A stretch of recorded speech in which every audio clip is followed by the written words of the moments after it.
fans of high quality entertainment. So I'm reviewing all of George Harrison's albums and individual videos. And up next is George Harrison, 33 and a Third. Now, my history with this particular album is I actually bought it back in the day of vinyl records. Yeah, when it came out, I bought it. And I really did like it. I enjoyed it. I thought it was very good. I wouldn't say I loved it, but, I liked it. And throughout the years, I always considered this, because I didn't connect fully with All Things Must Pass, and I never really listened to Living in the Material World, so I consider this his best album for many years, even though I didn't know all of his albums well enough to even say that. And so through the years, I would say my favorite song on the album is Beautiful Girl. I think it's just a beautiful song. Maybe when he started to write, I think he started to write it in 1967, I believe. But by the time he fully wrote the song, it was about his wife, Olivia. And the other one, I love the opening track, Woman, Don't You Cry For Me, really funky with great bass by Willie Weeks. And of course, slide guitar by George. Dear One is another Indian influence track, which is gorgeous. So yeah, the first four songs are really strong. And this song, of course, and Cracker Box Palace. I've always loved those songs and the videos that went along with them. So the songs that I didn't know as well were See Yourself, It's What You Like, True Love, and Pure Smoky, the middle songs, and Learning How to Love You. And, I've listened to this I listened to it twice yesterday. So, and in the past I played it quite a bit. So I probably played this at least 8 times recently.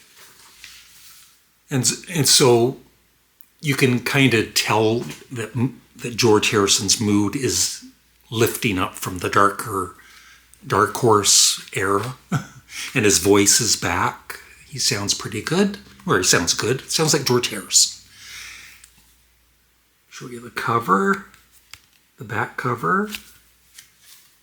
Nice picture of George inside with his little afro.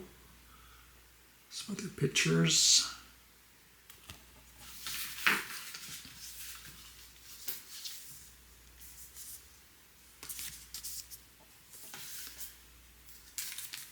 And the Dark Horse label.